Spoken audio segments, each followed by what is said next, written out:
Who's going to grade who? Who are you going to pick? I don't think So tell me your names, guys. There's Anna. Mike. Joe. I'll do Jen. I'll read mine. I'm Annika Anderson. So everybody have someone who is Annika. Annika, okay. And you guys have the guys? You got Mike? And who are you? I'm thinking Joe. Joe, and you, who are you? Annika, and you're doing Nick. All right. Good. Very good. I'm ready when you are. Okay. Good morning, team. My name is Annika Anderson. I'm Joe Knott.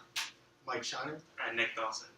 My group and I have created a presentation for you all titled Managing Your Personal Finances. We created this because we want to provide you all with the necessary tools to create a budget, make sound purchasing decisions, and to prepare for financial success.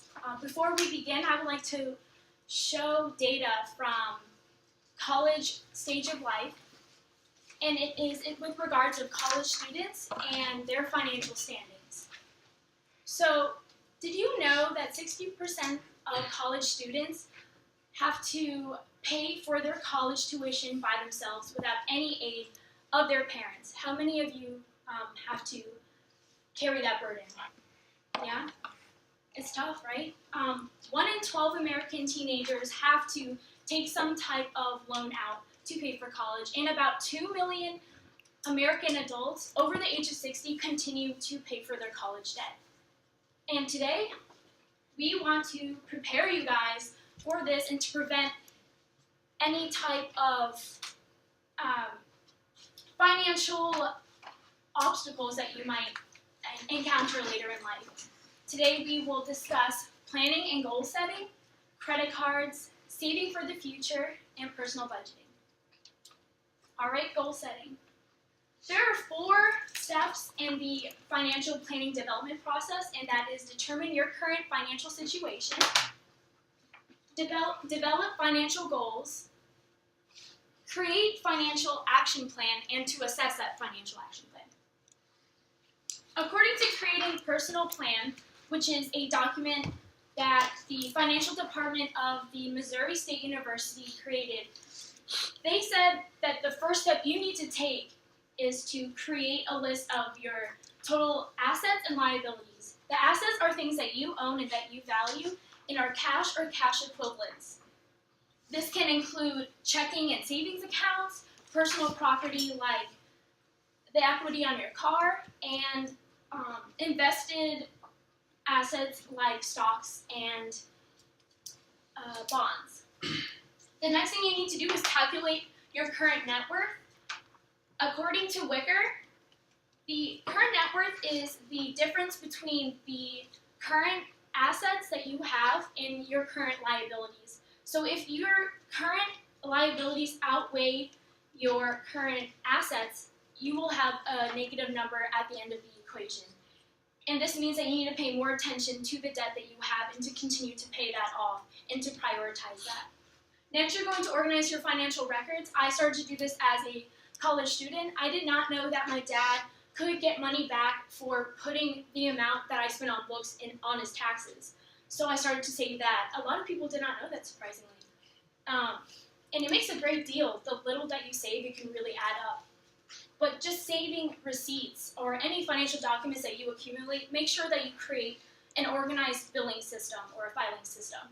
Next, track your earning and losses. Make sure that you pay attention to how much you spend and how much you save.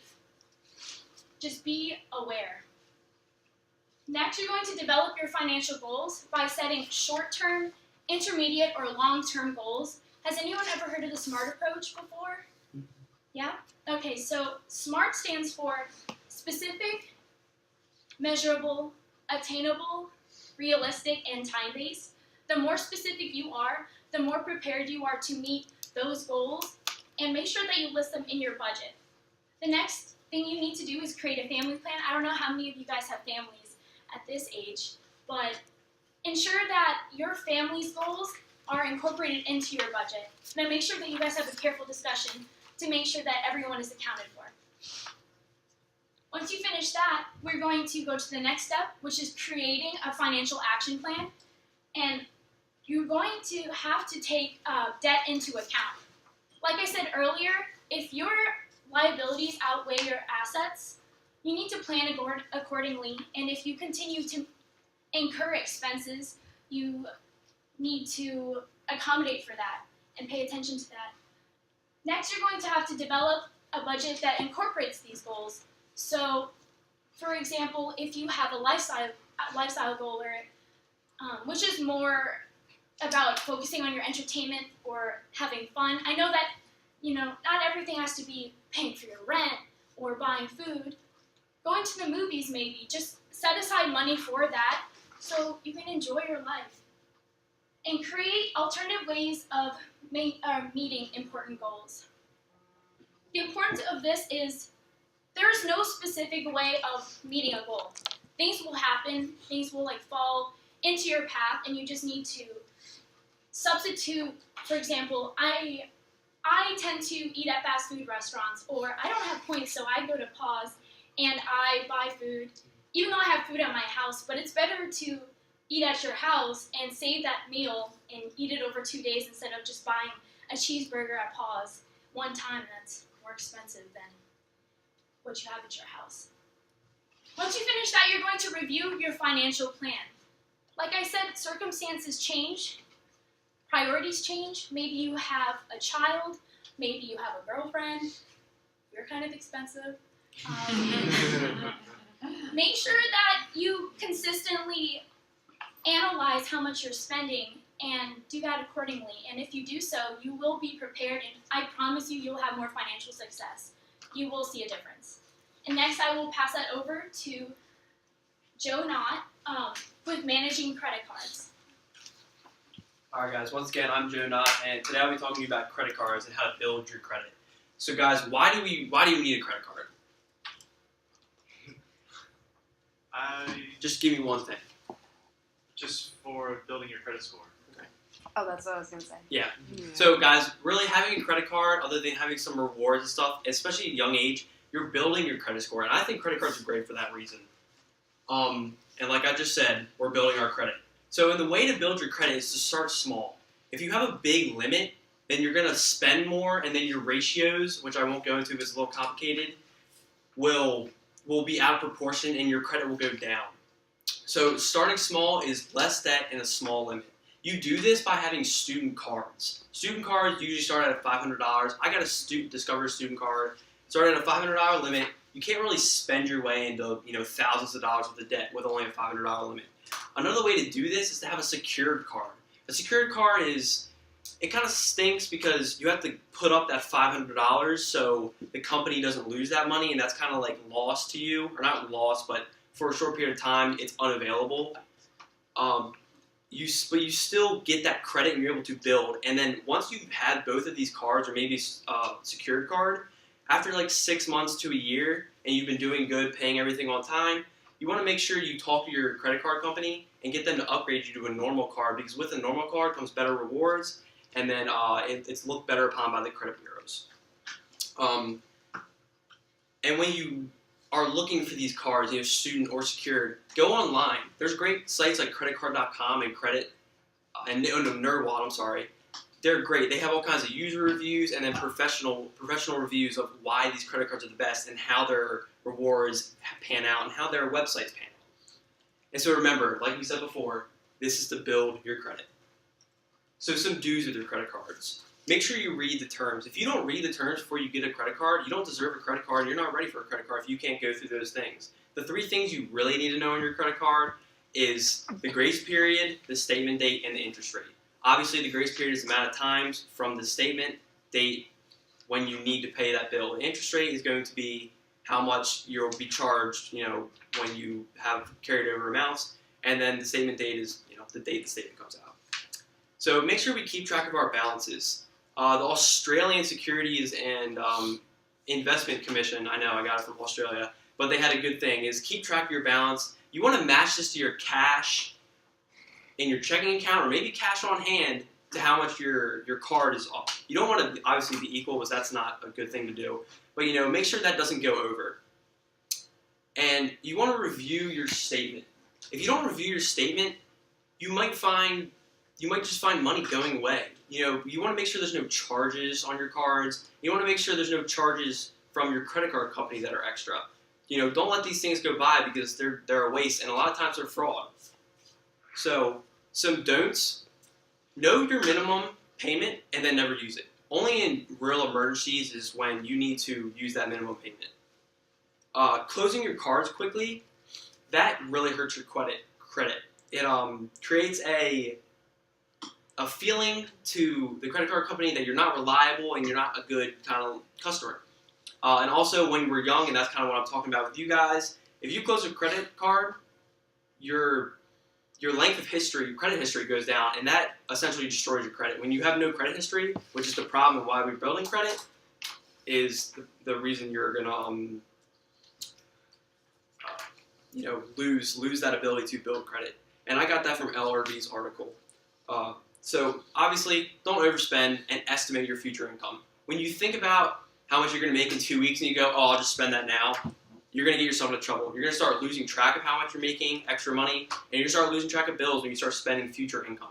Spending future income is bad. Sometimes I do it, and sometimes I look at myself a few weeks later and I'm like, oh, I really wish I would have spent that money. But, that's just something that happens, and just try to stay away from that. And so instant interest credit cards, it's like a tongue twister, they're kind of the thing that's going out.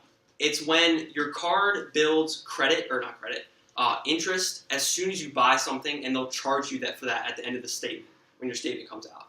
That's not worth it. Plenty of companies don't do that, and you don't need to get a card like that. And usually that indicates a bad card too. So when it comes to not building credit, but managing credit card debt, maybe you've already come into some credit card debt, you want to make sure you never make that minimum payment. The faster the better you make your payments, or the larger amount of money, the faster you pay off your debt, the quicker you'll be out of debt. If you have multiple debts, make sure you pay off either the largest one or the one with the largest interest rate. It's really up to you. There is, mathematical things you can figure out which one would be the best. But if you're the average person, unless it's some, exuberant difference, just the biggest one or the biggest debt. And if you're going to be late on a payment, make sure you talk to your creditor. A lot of times, once or twice, they'll give you a pass, especially if you've been good in the past. So make sure you talk to them, and that'll help your credit too. Negotiate lower rates with your credit card companies. They want to get their money that they've pretty much made through lending you money quicker. And with a lower interest rate, they will get that quicker because you'll be able to pay it off faster. And consolidate debt. You don't want a whole bunch of credit cards or a whole bunch of lines of credit, because it gets confusing and hard to manage. If you consolidate, a lot of times credit card companies will help you consolidate, because then they're getting that payment as opposed to their competitors. And this was from B. Woosley and E. Gerson's article. And with that, I'll pass it on to Mike Schreiner, who will talk to you about saving for your future. Thank you. So you said I'm Mike Schreiner, and I'm going to talk to you guys about saving for your future. Not quite as exciting as credit cards, but still very important. So the first thing we're talking about is how to save. So there's three main ways to save. The first one is to make more money. That's pretty obvious. If you have more money, you have more to save. You can keep living the same way you do now, incur the same expenses, live the same way, just put the extra money into any investment vehicle or savings account that you please. The next way is to limit your expenses. That's not as fun, but probably more effective. That doesn't mean don't incur any expenses that you don't need to, like you can still take your girlfriend out, you can still go to the bars, just don't do it as often, maybe once a week instead of every night. And the third way would be to, we got saving. The third way is to, crap, I forgot about it. So we're gonna move on. So the next thing is liquidity management. So what is liquidity management? According to Investopedia, liquidity management, or liquidity, is your ability to convert an asset into a cash or cash equivalent and maintain its same value. The most liquid asset you're going to have is, of course, cash, because that's already cash. Probably one of the least things you can have is a house. Sure, it may grow, so that's one thing liquidity may grow in its price. But if I need the $300,000 that my house is worth now, I'm going to have to wait probably at least a month probably longer in order to get that money. So that's not very liquid. And liquidity management is very important because typically the more liquid an investment, the less risk involved with it. If you keep something as cash, if you lose a quarter in your couch, when you point out your couch, it's still a quarter. But if you put your money in stocks, you may put in $100 and it may come out as $80. So the first thing we're talking about is saving for home ownership. So with home ownership, you want to look at 4 specific things. The first thing you want to look at is how soon do you need the money? If you need the money in 5 years, like most of us here do, you probably don't want to put it in a bond that matures in 10 years or a CD that matures in 7, because by the time it's mature, you don't need the money, or by the time you need it, you can't take it. The next thing you want to look at is how much do you need? So does anyone here know what percentage of a sale price of a house is good for a down payment? 20%. So that's at the high end. According to Bankrate.com, 5 to 20% is what you want to do. 20% is a high end, which is preferable because it will lower your mortgage rate. But you can go as low as 5% because maybe you don't have that kind of money. So how do you get to that money you need? You can look at it through 2 theories. You can look at the present value or the present value of an annuity. So with present value, it's how much money do I need to put in now in certain investment fields at a certain percentage to get that amount. A one-time deposit that will eventually turn into the amount of money you need for your down payment. With an annuity, it kind of goes a much easier way, something more that we could do. You save money either annually, monthly, quarterly, weekly, however you need to do it, and that money will grow through compound interest. Instead of having to put all the money at once, you can put it in portions. They'll slowly get up to it. You can find out how much that is through, there's many financial calculators online. I use Yahoo Finances, but there's also someone like Investopedia and things like that. You can use them to determine how much money you need now or how much money you should save monthly to get to that point in 5 years. And then the next thing you want to do is enact on that. Once you find out how much money you have and need, you can determine where to put it in order to get that. So if you need to get on something at 5%, you don't want to put it in a savings account that only gets 2%. You may want to invest in a CD that will mature farther in the future, maybe a short-term CD, or maybe some mutual funds that are slightly safer. The next is planning for college. This is a statistic that stuck out to me. 40% of college savings are in 0% return accounts. So kind of like what Annika said, people are paying for college with checking accounts, which is the least efficient way to do it. Sure, that's the way a lot of us have to do it, but it's not efficient. You can put something in a savings account where it may just grow over time, and just that little bit of growth in maybe when you start when you're 10 and go to college when you're 18, those 8 years can make a huge difference. So I'm going to talk about 4 main ways to do that. First one is, first saving for it, is through stocks. So stocks are securities in a business that you purchase and depend on supply and demand and company performance. They either grow or lower in price. Next is a mutual fund, which is basically a group of stocks, where maybe you can get stocks that you couldn't afford before, but with you and a group of other investors pull your money together, you can afford higher value stocks, maybe paying higher dividends. You can make more money off of that. Third way is through bonds, extremely safe, but usually don't have as well performances as mutual funds and stocks would. And the last way I have is, it's called a 529 savings account, a college savings account. That's something that I didn't actually know about. I actually read about it on an article from Kelly Slater, not to be confused with the professional surfer, Kelly Slater. But basically what they are is they're a savings account that your parents would start up when you're young, and they last for about 18 years. And at the end, it accrues up to what the price of a normal in-state college tuition would be. So the few drawbacks of this are, what if after a kid barely graduates, they say, I don't want to go to college? Well, now that money's not useless, but it takes a huge dent because you can only use that money towards college. So if your kid's not going to college, that money's not really doing them any good. You can take it out, but at a 20% penalty. So at that point, might as well just send the money on the mattress. Might as well just save it that way. And finally, saving for retirement. Thing we're all planning to do, but few of us are planning for. Does anyone here have a retirement account? It's very few of us. But this is something you want to start early, like with all investments. The longer they sit there, the faster they grow, or the more they grow. So the first one I'm talking about is 401ks. So 401ks are employer-sponsored accounts. Typically are always there. You pay tax on distribution instead of when you put it in, which is helpful because you have more money in your account to grow. Next is IRA, or a downfall of 401ks is you can't take the money out until you retire. Well, I guess you can, but you pay a 10% penalty, which is kind of steep depending on how much money is actually in your account. Next is IRAs. They're similar to 401ks in the way that with a traditional IRA that you pay your taxes on it as you take it out instead of as you put it in. But the difference is with an IRA, you can take the money out when you please. It's your account. It's not something sponsored by your employer. So you have the ability to take it out when you feel the need. And there's no minimum amount that you have to have in each time. But you do have to pay management fees on it, which depending on how much you put in, may not make it worth it. The last one I have is a Roth IRA. Very similar to traditional IRA, except for you pay taxes as you take the money out. As you put it in. So you put less in, but when you need the money, you don't have to pay taxes on it, which I think is a huge benefit. So I've talked about a lot about saving for the future. Now I'm going to introduce Nick Dawson, talk to you about how to budget now. Thank you. Right. So, as I said, my name is Nick Dawson. I'm going to talk to you guys about budgeting. So, how many of you guys have jobs in here? Good. How many of you guys know, is it like you work the same amount of hours every week and you get paid generally around the same amount every pay period? Is that how it is?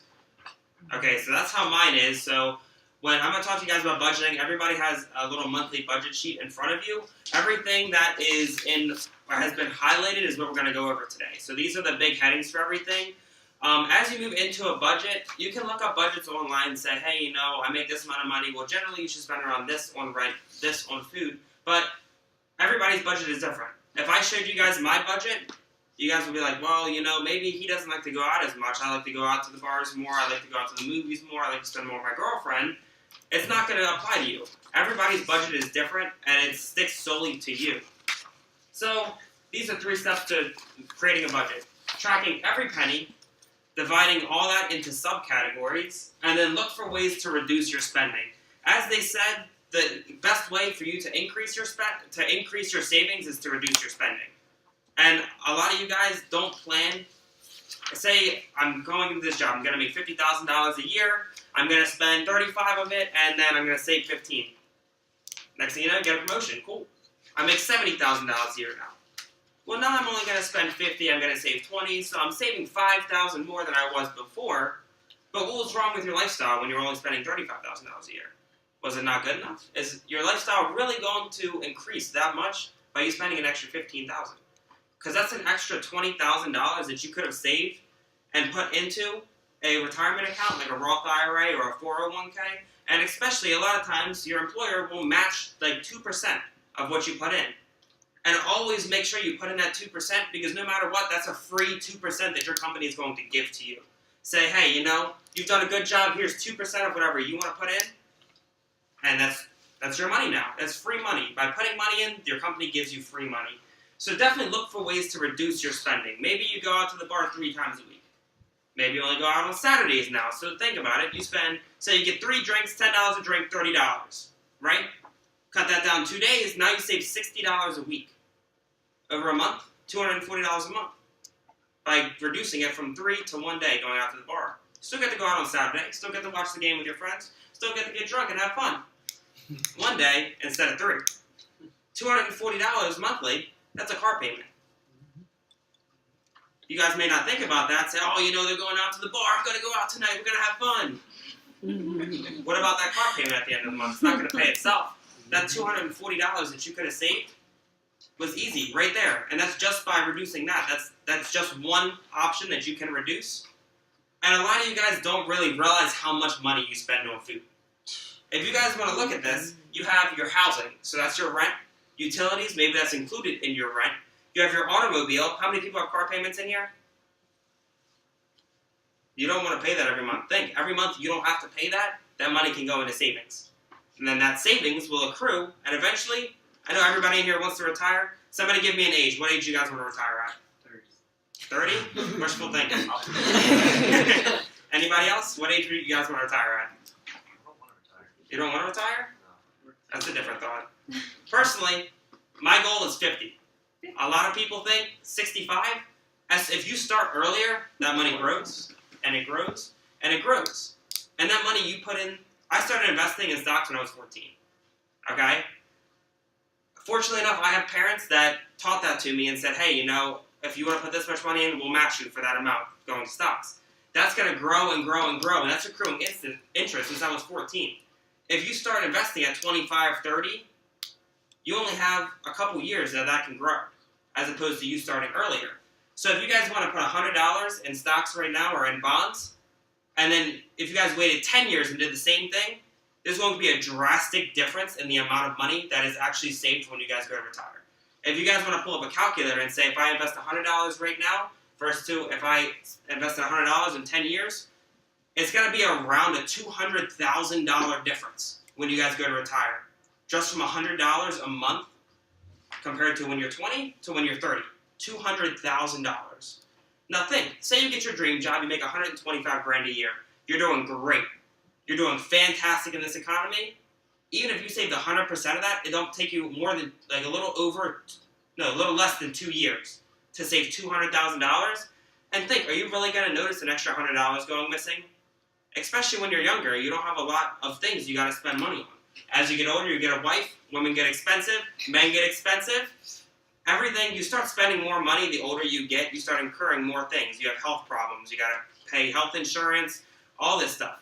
When you're younger, that's the prime age for you guys to save your money and invest your money. Because you don't have as many things that money needs to go towards. So we're going to create a little 5-minute budget for you guys. How many people in here already have a budget at home? We have 4 people, that's it. And 3 of them are the people that are paying for their own college. This is the thing, when you get the people that are paying for their own college, you know darn well when you go home, they have a list of how much money they're bringing in, how much money they're giving out, and how much money they're saving, if they can have savings. College is expensive. It's extremely expensive, and especially at this age, it's going to be one of the biggest things you have to spend money on. Think, you guys, don't say it out loud, but how much are you guys spending for books, tuition? All that adds up. If you're a commuter parking pass, it's $300 for 1 year of just parking. This is all money that can be saved. So, you guys, go ahead and, how many of you guys pay rent right now?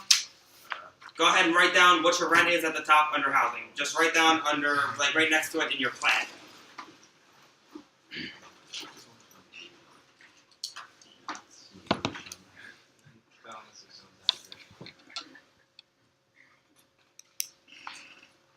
Okay, so everybody got their rent written down? Next one, we got utilities. How many people don't have their utilities in, that's incorporated in their rent? Does anybody have to pay for their utilities? Water, electric? Go ahead and write that on there. Cell phone bill, write that on there.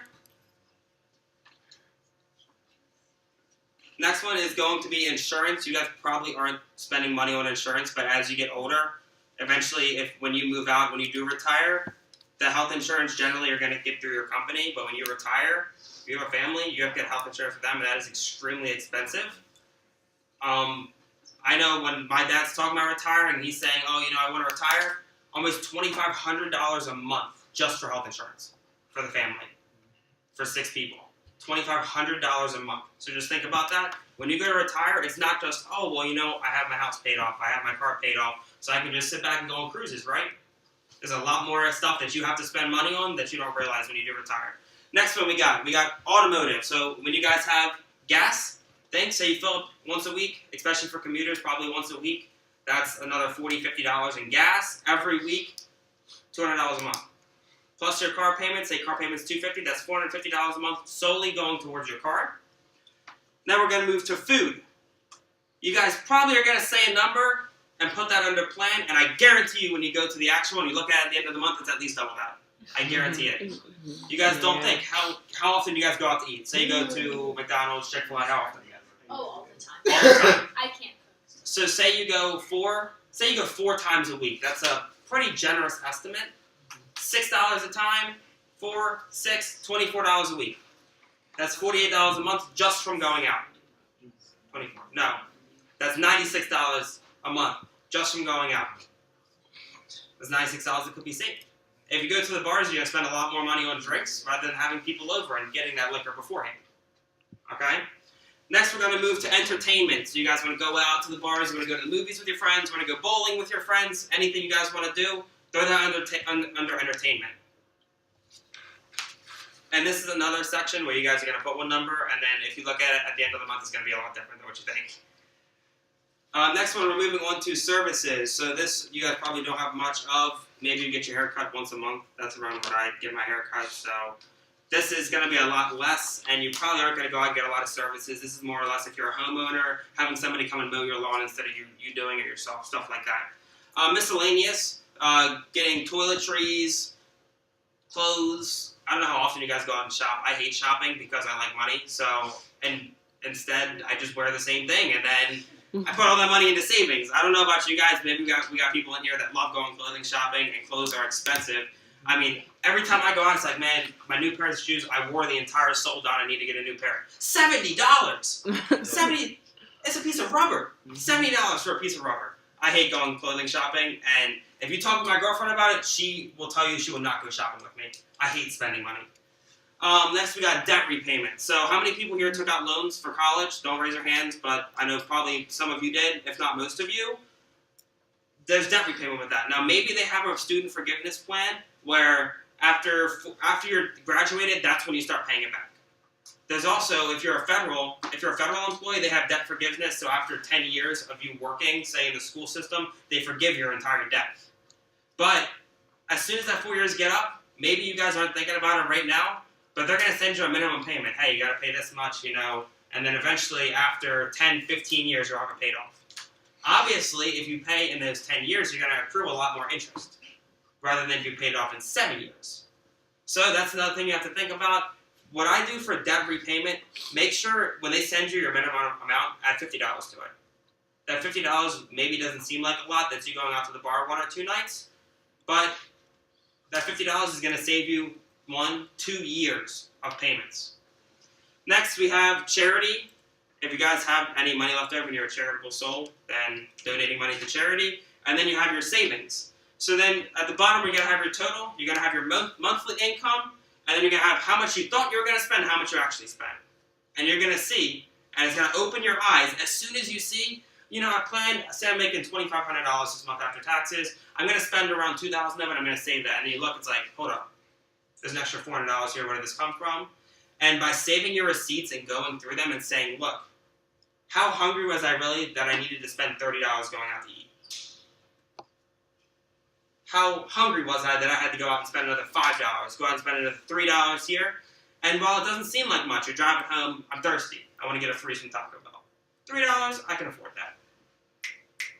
4 times later, you're $12 in the hole. And then you look at that at the end of the month and you're like, dang, I went out like 17 times this month that I didn't need to go out. These things add up, and it's not the big things like rent. It's the small things like food that add up and add up and add up over time. And then you look at them, at the end of the year, you spent $1,200 at Taco Bell. $1,200. Did you really need to go? Were you that thirsty that you needed to go get a freeze? So think about that.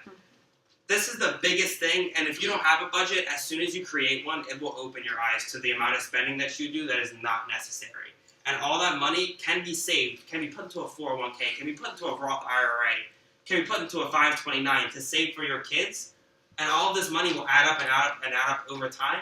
So maybe when you do retire, you can splurge a little bit and say, you know what are we doing this weekend? Nothing, let's go on a cruise to Bermuda.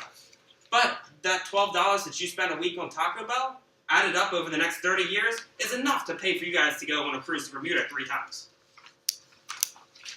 So would you guys rather go on a 3-day cruise to Bermuda, go sit in the pink sand down at the beach, or would you rather have a Taco Bell freeze twice a week? Those are some things to think about. So software applications. This is a big topic. Creating a budget while on here, it looks easy. When you pull everything down throughout the month, there's a lot. This is a lot on one slide.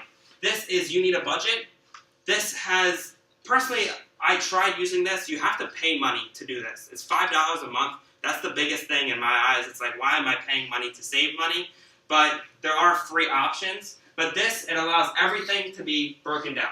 You got rent, electric, water, car insurance, and this has everything. And the coolest thing about this is you can put in your bank account, and they will automatically pull what you have from your bank account. So if you have any changes in your bank account, say you spent that $2 and you had $1,000 before, automatically in here it'll drop it down to $998. And it'll automatically add that money into your budget and sort it. Sometimes it doesn't pull it in if it says like, oh, we're not really sure what this vendor is, and you have to put it in there like, oh, this was under food. But this is a very nice tool that is help used to put it all together. This is Mint. This is my favorite. How many people use TurboTax to do their taxes? Do any of you guys do their taxes? Okay, so we got 4 people. This is owned by Intuit, which is the same company that does TurboTax. This is my favorite. I am a visual learner, so when I see graphs and stuff, and they have everything laid out nice and neat, we have all this stuff down here, this is what I like looking at. It's easy for me to see. Well, if you look here, I'm spending most money on my home. Uncategorized, this is my food stuff. Why am I spending that much money, equivalent to my travel? So this is easiest for you to look at and see, hey, I'm spending this much money on what? So this is owned by Intuit, and this has the same thing where you can put in your bank account info and it'll pull your balances. I trust this one more because with Intuit, they're a really big finance company, and you already probably give them your information whether you know it or not. So I trust this company more. That's my own thing. But it also allows you to put in alerts. You see down here it has high spending. So you can put in alerts for if you're spending money at different places. Hey, I spent this amount of money here. You should probably look into that. And it also allows you to put in things like your statements. Your statement is going to be coming in this time. You owe it then. And it'll remind you, hey, your interest rate is this. And the cool thing is they also allow classes. So you can go in and they'll be like, hey, you know, it's an online class. I have this debt in this with these amount of interest rates. What's best for me? And they'll go through and do the mathematical formulas and pull out and be like, hey, you know, if you spend, or if you cut this money here, you can then save this money and put it towards your highest interest rate, and in the end, you will save this much money. So say you save $2,000 just by cutting out that Taco Bell. $2,000 over the course of 2 years? I think it's worth it. How many of you guys want $2,000 at the end of the year, just for free? If your hand's not up, you're lying to me right now, because I know all you guys want money. So these are the easiest ways, by cutting your spending and looking at the things that you don't necessarily 100% need, are the easiest ways for you guys to save your money and invest in your future. So there are references. I'd like to invite my team back up to help answer you guys' questions.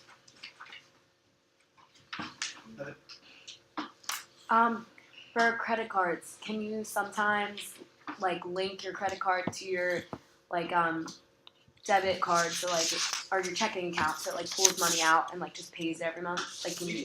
Almost all. I know Discover has like a automatic payment system. I link multiple accounts in case I need to pull from different places. I don't like to do automatic because, like I said, you want to look at your statement and make sure you see what's been charged. But yeah, you can do that and it'll pay. You don't have to worry about it. Make sure you don't miss your payment. And like, is it bad that if you do get a credit card, like you only spend like $30 a month and then just pay short payment, like that you know that you'll be able to pay off? No, it's not. If that's the way you think you need to do it, if you really don't think you can handle, because I spent everything on my credit card because I take the rewards. I've gotten probably like $150 worth of rewards just in like 2 years. If that's the way you think you need to do it because you don't think you're responsible enough at the moment, or maybe you don't like your budget, to do that and you'll build credit, that's perfectly fine.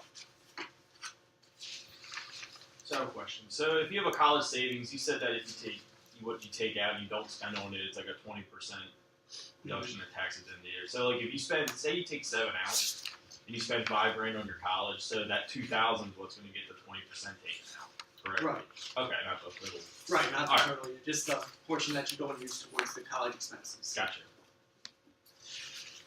Are there any instances where they would like waive that fee or anything? I'm sure it's not like credit. If you talk to them in a certain way, I'm sure if there's instances like maybe if the child has a disability where they can't attend a college, or if something unfortunate like death were to happen and you had all that saving, of course they would waive something like that. But it's kind of like with credit cards. Contact the people and talk to them. You never know what will happen if you talk to someone. There are definitely rules and regulations about that. I can't remember what they are off the top of my head, but there are definitely issues with emergencies and things like that. Just like with your retirement savings, and there may be instances where you could actually roll it into a retirement, for example, instead of using it. But then you'd have to pay taxes on the back end. Oh. And you do anyway if it's a normal 401k or a normal IRA. Jeff, did you have a question? Yeah, I just wanted to add to that. I do have like a college savings that's set up like that, and I was just clarifying a little bit. But like, yeah, they're very lenient with like the rules and stuff. Like even if it's like you're paying for rent, like an off-campus apartment, they let you do that because Right.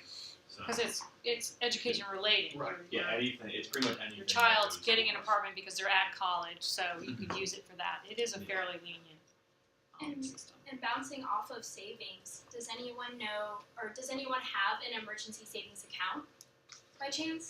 How much do you think you put into it a month? Oh man, not enough. But yeah, I try like a little portion of like each paycheck. I get paid bi-weekly, so like I do 100 each one try. Okay, well, speaking of having children or worrying about their college education and everything like that, it's recommended that you're supposed to have at least 3 to 6 months of your salary, your living salary, put into this emergency saving account, whether it is for your child or for yourself if you get in a car accident or anything like that.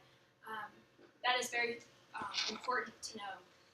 I don't think a lot of people know that. Any other questions? Any other questions?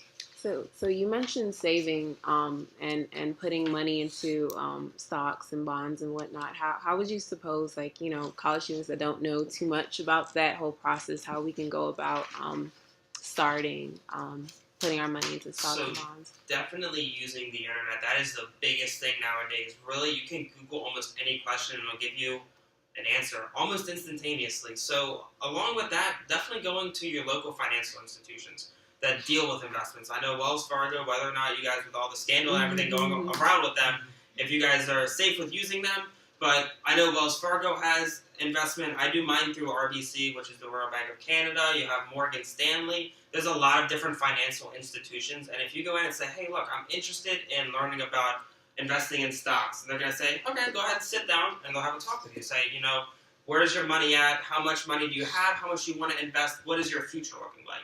Because it really depends on what you want from your future. If you're saying, hey, I'm looking for retirement, cool, they'll put you in one stock. If you're looking for the short term, they're going to put you in another. If you're looking for long term, they're going to put you on something that does dividends. So every quarter, or it really depends on the company, but most companies do every quarter, they'll give you a dividend of a certain amount of money depending on how many shares you have. So you got to sit down, you got to have a lot of stuff planned out. So that's along with creating the budget. When you have the budget going into doing these things with the financial institutions and talking about investing, it's a lot easier because you already have everything right in front of you, as opposed to going in there and saying, how much money do you make a month? Well, I make around this. How much do you spend? Around this. If you go in with exact numbers, they're going to love you. They're going to be like, cool, they got all their stuff set out, they know exactly what they want, and they're going to help you as much as they can. But there are also online self-investing places now. Yeah. Things like Mhm. Acorn and Mm-hmm. I don't know if you've heard of those. Have you heard of any of the Yeah, online for ones? iPhones, there's one. It's called Robinhood. It's a lot like Acorn, only with usually through an investor, you pay a fee, usually $10 per transaction. With the Robinhood,